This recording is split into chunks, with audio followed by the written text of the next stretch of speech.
देख रहे हैं पंजाब केसरी टीवी और आज हम पहुंचे हैं गांव ढाणी मोहब्बतपुर में। यहां पे पिछले 38 दिन से स्कूल खुलवाने के लिए ग्रामीण धरना दे रहे हैं और आज पूरे गांव की अहम एक मीटिंग हुई है और उस मीटिंग में क्या क्या फैसले लिए हैं हम आपको ग्रामीणों से रूबरू करवाते हैं कि उन्होंने आज की इस मीटिंग में क्या फैसले लिए हैं। नमस्कार जी, आज की मीटिंग हुई है उसमें क्या फैसला लिया गया?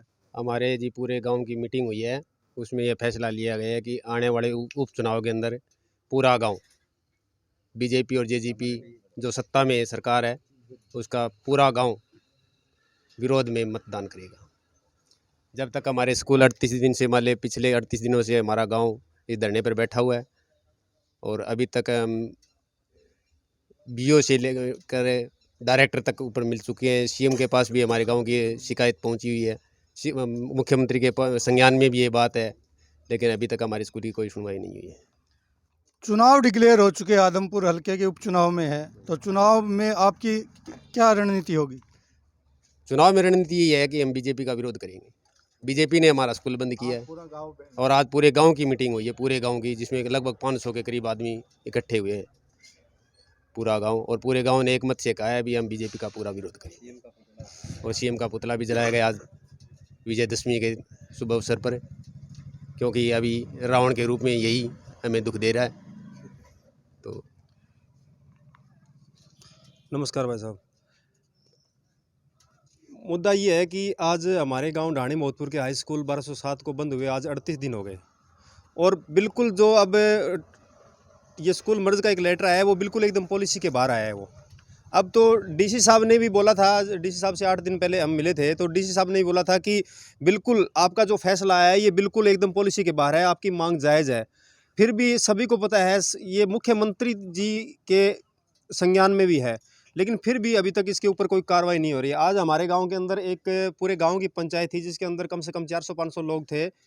तो उस पंचायत के अंदर ये फैसला लिया गया है कि अगर 14 तारीख तक कोई स्कूल का समाधान नहीं होता है, बल्कि जायज़ है, मांग जायज़ है और गांव भी अलग है, पंचायत अलग है, बहुत बड़ा स्कूल है ये और सारी शर्तें पूरी भी करता है स्कूल, उसके बावजूद भी अगर स्कूल को नहीं खोला जाता है MIS पोर्टल से, तो आज गाँव ने फैसला लिया है कि 14 तारीख तक अगर उसका सोल्यूशन नहीं होता तो 14 तारीख को पूरे गांव ढाणी मोहब्बतपुर, खैरमपुर, चौड़ीकला और चौड़ी बागड़ियान के सभी लोग, अभिभावक और बच्चे सभी मंडी आदमपुर के अंदर रोष प्रदर्शन करेंगे। और दूसरा फैसला ये लिया गया है कि उसके बावजूद भी अगर स्कूल नहीं खोला गया तो आने वाली 3 नवंबर को अगर यहाँ पे वोटिंग होगी तो उसके अंदर हम सत्ता पक्ष का विरोध करेंगे। इसके अलावा भी और कोई अहम फैसले मीटिंग में लिए गए? फिलहाल तो ये लिए गए कि अब चुनाव आ रहे हैं तो 38 दिन से पहली बात यह है कि सबको पता है, डिपार्टमेंट बिल्कुल एकदम डिपार्टमेंट को क्लियर पता है कि ये फैसला बिल्कुल गलत है। फिर भी ऐसा क्या टेक्निकल इशू है कि अगर विभागीय गलती थी तो दूर भी तो इसको विभाग ही कर सकता है। डायरेक्टर साहब को भी पता है और डीसी साहब को भी पता है, सबको पता है, कुलदीप जी को भी पता है, कुलदीप जी को हमने समझाया, कुलदीप जी ने को भी पता है कि बिल्कुल एकदम जायज़ है, कोशिश सभी कर रहे हैं, लेकिन वहाँ पे ऐसा क्या टेक्निकल इशू है, क्या अड़चने आ रही है जो मतलब जो दूर ही नहीं हो पा रही है। ये कहा था कि मैं ढाणी मोहब्बतपुर के स्कूल को बंद नहीं होने दूंगा, तो इसको लेकर आप कुलदीप बिश्नोई से मिले हैं क्या? हाँ, एक बार मिले थे, वो हमारे यहाँ पे 4 तारीख को आए थे, 4 सितंबर को आए थे वो। तो 4 सितंबर को आए थे तो उन्होंने ये बोला था कि मैं कल इसकी रिपोर्ट दूंगा। तो कल अगले दिन वो रिपोर्ट देने आए तो उन्होंने बोला कि हाँ आपका स्कूल खोल दिया जाएगा। दूसरे दिन वो रिपोर्ट आई कि इसको मर्ज कर दिया गया है। मर्ज तो करवाना ही नहीं था और मर्ज के अंदर आता ही नहीं है ये, फिर भी मर्ज मतलब उन्होंने लेटर भी दिया, वो भी मर्ज का दे दिया उन्होंने। जो लेटर लिखा था हमने, यहाँ पे पंचायत हुई थी जब कुलदीप बिश्नोई जी थे यहाँ पे, तो उस लेटर के अंदर कुलदीप बिश्नोई जी ने भी मतलब मर्ज का ही लिखा था, जबकि मर्ज में तो ये आता ही नहीं, गाँव ही अलग है, तो मर्ज के अंदर तो ये पॉलिसी के अंदर भी नहीं आता। तो वो एक तो वो गलत हो गया। दोबारा दूसरी बात, हम जब कुलदीप जी से मिले थे तो कुलदीप जी ने शिक्षा मंत्री से भी बात की थी और मुख्यमंत्री जी से भी बात की थी, लेकिन फिर भी अगर हल नहीं हुआ तो इसके पीछे कारण क्या है? मैं ये नहीं कह रहा हूँ कि उन्होंने कोशिश नहीं की, कोशिश की है, हमारे सामने की है, बिल्कुल शिक्षा मंत्री जी से बात की है, लेकिन उसके बावजूद भी, और मुद्दा सही है बिल्कुल एकदम, ये बिल्कुल क्लियर है, सबको दिखाई दे रहा है। पूरे हरियाणा के अंदर एक गांव ढाणी मोहब्बतपुर का 1207 कोड है, पूरे हरियाणा के अंदर एक ये गलत फैसला आया है और फिर भी इसके अगर ये कोई इशू है तो ये दूर क्यों नहीं हो रहा है? कारण क्या है इसका?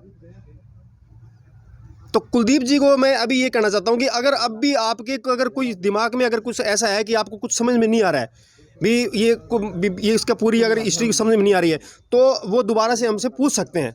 अगर वो उन्होंने दोबारा उनकी तरफ से कोई संदेश नहीं आया तो उनको हम तो यही समझेंगे कि हाँ उनको सब कुछ इसके बारे में पता है।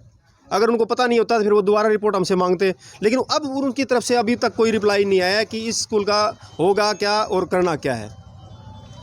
तो ये ग्रामीण बिल्कुल स्पष्ट तौर पे कह रहे हैं कि जब तक स्कूल नहीं खुलेगा सरकार का विरोध रहेगा, और आने वाली 3 नवंबर को जब चुनाव होंगे आदमपुर में तो पूरा का पूरा गांव सरकार के खिलाफ वोट डालेगा। और उससे पहले 7 नवंबर को नामांकन होना है और 14 को नामांकन की आखिरी तिथि है। इन एक हफ्ते के बीच में ग्रामीण पूरे आदमपुर में रोष प्रदर्शन करेंगे और तहसीलदार के माध्यम से मुख्यमंत्री को ज्ञापन देंगे। पंजाब केसरी टीवी से हर भगवान भारद्वाज। हमसे जुड़े रहने के लिए हमारे YouTube चैनल को सब्सक्राइब करें और नई वीडियो की नोटिफिकेशन के लिए बेल आइकॉन को दबाएं। अगर आप ये वीडियो Facebook पर देख रहे हैं तो लाइक जरूर करें और ज्यादा से ज्यादा शेयर करें। धन्यवाद।